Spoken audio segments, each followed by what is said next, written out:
विधानसभा का जो आज आयोजन यहाँ हुआ है उनमें इनकी महत्वपूर्ण भूमिका रही है और निश्चित तौर पर मैं कह सकता हूँ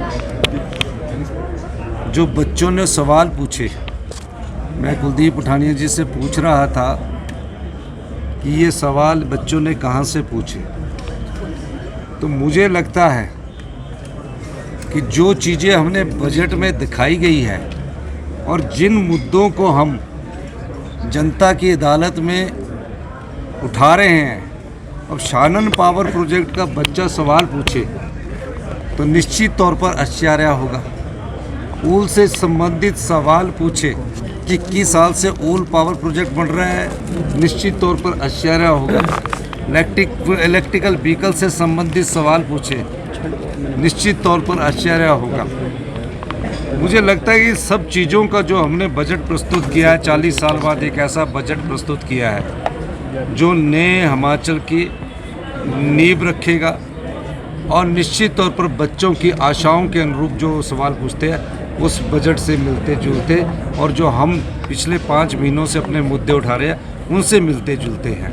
तो इसलिए मैं बच्चों का भी धन्यवाद करूंगा, क्योंकि 43 बच्चे इस बार चुनकर हिमाचल प्रदेश के गवर्नमेंट स्कूल और दूसरे प्राइवेट स्कूलों से चुनकर आए, इसलिए बच्चों का भी बहुत बहुत धन्यवाद। यह कि हिमाचल की विधानसभा क्षेत्र में हमेशा से पढ़े लिखे लोगों की तादाद ज़्यादा रही है। 80%, 70%, 90% डॉक्टर रहे हैं, इंजीनियर रहे हैं, वकील रहे हैं, एडवोकेट सारे, तो ये निश्चित तौर पर ये रहे हैं। लेकिन हमारा मानना है कि जितना पढ़ा लिखा बच्चा आएगा, अगर कोई अनुभवी व्यक्ति पढ़ा लिखा भी ना हो, वो अपने अनुभव से जो ज्ञान अर्जित करता है उसका फ़ायदा समाज को भी होता है। ये नहीं है कि एकेडमिशन ही चुनकर, ऐसे भी व्यक्ति होते हैं जो अपने अनुभव से, जो प्रैक्टिकल में ज्ञान अर्जित करते हैं। Experience is a greatest knowledge, अनुभव सबसे बड़ा ज्ञान है। वो लोग भी जब अपना ज्ञान देते हैं तो उस पर भी सरकार के द्वारा अमल किया जाता है। सर होगा, पिछले कुछ एक वर्षों से संसद में इस तरह के कई आयोजन हो चुके हैं और हमारे बड़े महापुरुषों के जन्मदिन के अवसर पर जो फ्लोरल ट्रिब्यूट का आयोजन आजकल हो रहा है वो अपने आप में बहुत प्रेरक है। बल्कि फ्लोरल ट्रिब्यूट एक तरह से वो रस्म अदायगी की तरह रिचुअल बन गया था। उसको पिछले 2-2.5-3 वर्षों से जो नया प्रयोग उसमें मिला है, जिस तरह की प्रतिभाएं आ रही हैं, वो अद्भुत है, प्रेरक है, हम सबके लिए बहुत ज्ञानवर्धक है।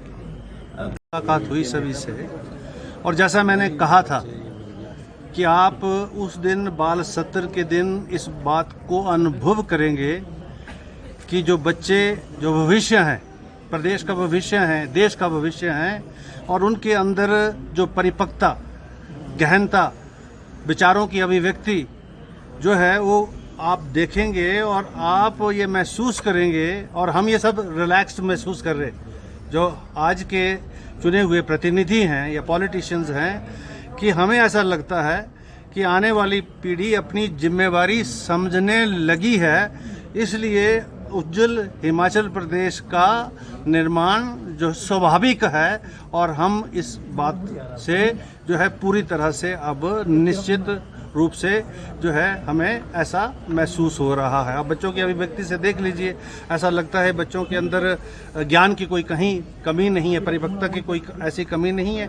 जब बच्चे इस तरह के होंगे तो समाज भी और ज़्यादा सशक्त होगा, मजबूत होगा, और समाज सशक्त हो तो राजनीति आवश्यक तौर पर सशक्त होगी और सरकारें अपने आप जो अपने दायित्व हैं उनका निर्वहन करेगी। Thank you. की अध्यापिका है, उसके साथ ही मैं अपने विद्यालय के प्रधानाचार्य महोदय जी का भी बहुत बहुत धन्यवाद देना चाहूँगा, क्योंकि आज उनकी बदौलत ही कहीं ना कहीं, क्योंकि उनकी बदौलत ही आज मैं यहाँ पे हूँ। तो मैं सबका बहुत बहुत धन्यवाद देना चाहूँगा जिन्होंने भी प्रत्यक्ष या प्रत्यक्ष रूप से मेरी मदद की थी। साथ में मैं हमारे एक भैया हैं, विवेक भैया, उनका भी बहुत बहुत धन्यवाद देना चाहूँगा जिन्होंने कदम कदम पर मेरा साथ दिया और हर पल मुझे अपने साथ एक छोटे भाई के ऐसे भैया। अपना परिचय दीजिए, अपना नाम। जी सर, मेरा नाम जो है हरिओम गुप्ता है और मैं उत्तर प्रदेश का निवासी हूँ, कुशीनगर जिले से। मैं अगर गांव की बात की जाए तो मैं डुमरिया गांव से अपना ताल्लुक रखता हूँ, परंतु वर्तमान में मैं बिलासपुर में रह रहा हूँ। गुग्गा भटेर आप जानते होंगे, वहाँ पे मैं रहता हूँ। और अगर मेरे विद्यालय की बात की जाए तो जवाहर नवोदय विद्यालय कोठीपुरा, जो कि आप पूरा भारत जानता है क्योंकि नवोदय विद्यालय एक बहुत बड़ी शैक्षणिक संस्था है, वहाँ पे पढ़ाई करता हूँ। सदन में किस भूमिका में थे आप? आपको क्या लगता है कि आपकी एज के बच्चों को इस तरह का आपने है, कैसा एक्सपीरियंस रहा? बहुत ही अच्छा। जिस प्रकार स्वयं सुखविंदर सिंह सुक्खू जी जो हमारे हिमाचल प्रदेश के सीएम हैं, उन्होंने जब मुझे एड्रेस किया तो फीलिंग आ रही थी कि हाँ, मैं सच की मुख्यमंत्री के बतौर यहाँ विधानसभा में आई हूँ। सवालों के ऐसे सत्र होने चाहिए, लगातार होने चाहिए।